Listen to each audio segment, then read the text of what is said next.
Hi guys, எல்லாருக்கும் வணக்கம் guys. நேற்று நம்ம சென்னை அணி படு தோல்வி அடைஞ்சிட்டாங்கன்னே சொல்லலாம். ஆர்சிபி அணிக்கு ஆப்போசிட்டாக இதை தொடர்ந்து நிறைய விமர்சனங்கள் வந்து நம்ம சென்னை அணி மேலே இது பண்ணிக்கலாம் அது பண்ணிக்கலான்னு சொல்லிட்டு அதெல்லாம் பேசுறது வேஸ்ட்டுங்க. ஏன்னா மேட்ச் முடிஞ்சு போச்சு, சென்னை அணி தொடரை விட்டு வெளியேறிச்சு. நம்ம ஆர்சிபி அணி பிளே ஆஃப்ஸு குவாலிஃபைட் ஆகிருக்காங்க. இந்த டீம் தான் இது வரைக்கும் ஒன்றும் கப் அடிச்சதில்லை. பார்க்கலாம் கப் அடிக்குது. 4 டீம் குவாலிஃபைட் ஆகிருக்கிறதுல ஆர்சிபி மட்டும்தான் கப் அடிக்கல. பார்க்கலாம் கப் அடிக்குதுன்னு சொல்லிட்டு. இதை தொடர்ந்து நேற்று தோல்விக்கு காரணம் தோனி தான் சொல்லி நம்ம தினேஷ் கார்த்திக் ட்வீட் போட்டிருக்காருங்க. எதனால் போட்டிருக்காருன்னு பார்த்தீங்கன்னா, அவரை நம்ம தலை தோனி லாஸ்ட் பால் எஸ்தேஎல் போட்டார், 17 ரன் அடிக்கணும்னு இருந்துச்சு. அந்த ஃபஸ்ட்டு பால் தூக்கி 6 அடிச்சார் பாருங்க, 110 மீட்டர் ஃபுல் டாஸ் பால், சரியான ஷாட்டு, கிரவுண்ட் விட்டு வெளியே போயிடுச்சு. புது பால் கொடுத்தாங்க. அந்த புது பால் கொடுத்தது தான் எஸ்தேஎலுக்கு நல்லா போடுறதுக்கு நல்லா இருந்துச்சு, பால் போடுறதுக்கு. ஏன்னா புது பால் நல்லா ரேஸ் ஆகுது, பால் ஸ்லோ ரன் போட்டால் நல்லா எடுப்பதுன்னு சொல்லிட்டு சூப்பராக எஸ்தேஎல் போட்டார். அது தோல்விக்கு முக்கிய காரணம் தோனி அடித்த அந்த 6 தான் சொல்லியிருக்காருங்க தினேஷ் கார்த்திக். ஏன்னு கேட்டிங்கன்னா, பழைய பால் நல்லா தேஞ்சு போயிடுச்சு, கிரிப் அந்தளவுக்கு வந்திருக்காரு பவுலிங் போடுறது. கண்டிப்பாக இன்னொரு 2-3 ஃபுல் டாஸ் கூட வந்திருக்கலாம்.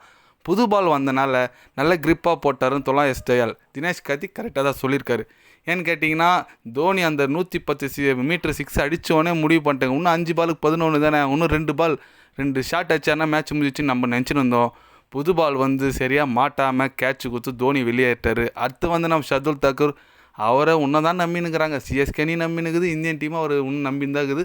பேட்டிங் ஆடுவார்னு சொல்லிட்டு அவர் வழக்கம் போல் என்ன பண்ணுவார் பண்ணிட்டு போயிட்டார். ஜடேஜா லாஸ்ட்டு 2 பால் தொடக்கூடவே இல்லை. இதனால் சென்னை அணி படும் தோல்வி அடைஞ்சிட்டாங்க. இது மூலயமா இப்போ தினேஷ் கார்த்திக் இதுமாரி ட்வீட் போட்டிருக்குது, ரொம்ப வைரலாக போய்ட்டுருக்கு. எல்லோரும் இப்போ தான் பேசிகிட்டு இருக்காங்க. அதனால் முடிஞ்சு போச்சு மேட்ச், இதுக்கு மேலே ஒன்றும் பண்ண முடியாது. அதனால் தலை தோனி அடுத்த சீசன் விளையாட மாட்டார். இதுதான் இப்போ டாப்பாக இருக்குது. ஏன்னு கேட்டிங்கன்னா, நிறைய பேர் ஆர்வமாக இருப்பாங்க தலை சீசன் விளையாடணும், இன்னும் ஒரு சீசன் விளையாடி கப் அடித்து கொடுக்கணும்னு சொல்லிட்டு.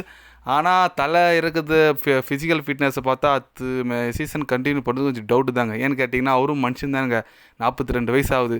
இந்த சீசனே ரொம்ப கை வலி கால் வலியில் ஆடிட்டுருக்காரு. அதுவும் ரசிகர்களுக்கு ப்ராமிஸ் பண்ணிட்டுமே ஆடுறேன்னு சொல்லிட்டு ரொம்ப கஷ்டப்பட்டு ஆடினார். அவர் என்ன ஒன்று, அவர் இந்த அளவு கஷ்டப்பட்டதுக்கு ட்ராஃபியோடு போயிருந்தால் மனசு ஆறுதலாக இருந்திருக்கும். என்ன பண்ணுறது, இதுதான் நேரன்றது. இந்த வருஷம் நம்மளுக்கு கப்பு இல்லைன்னு இருக்குது. பரவாயில்ல விடுங்க, தலை நம்மளுக்கோசரம் ஆடி நிறைய தரிசனம் கொடுத்தாரு, கால் வழியிலே ஆடினார். அதுதான் தலை. ஏன்னா நிறைய பேர் ஏன் தலையை பிடிக்குதுன்னு இதுதான், ரசிகர்கள் ஒன்று பண்ணிட்டா கண்டிப்பாக அது பண்ணுவோன்னு சொல்லிட்டு பண்ணுறாரு. தலை தோனி இந்த மாதிரி ஆடிக்கிறது பற்றி நீங்கள் என்ன நினைக்க சொல்லிட்டு ஒரு கமெண்ட் பண்ணிட்டு போங்க.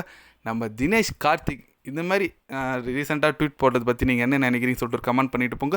இது போன்ற ஸ்போர்ட்ஸ் நியூஸை தெரிஞ்சுக்கணும்னா சேனலை சப்ஸ்கிரைப் லைக் ஒன்று பண்ணிக்கோங்க. கண்டிப்பாக கிரிக்கெட் பற்றி, முக்கியமாக ஐபிஎல் பற்றி day by day channel update வரும். மறக்காமல் சப்ஸ்கிரைப் மட்டும் கொஞ்சம் பண்ணி வச்சுக்கோங்க. நன்றி, வணக்கம்.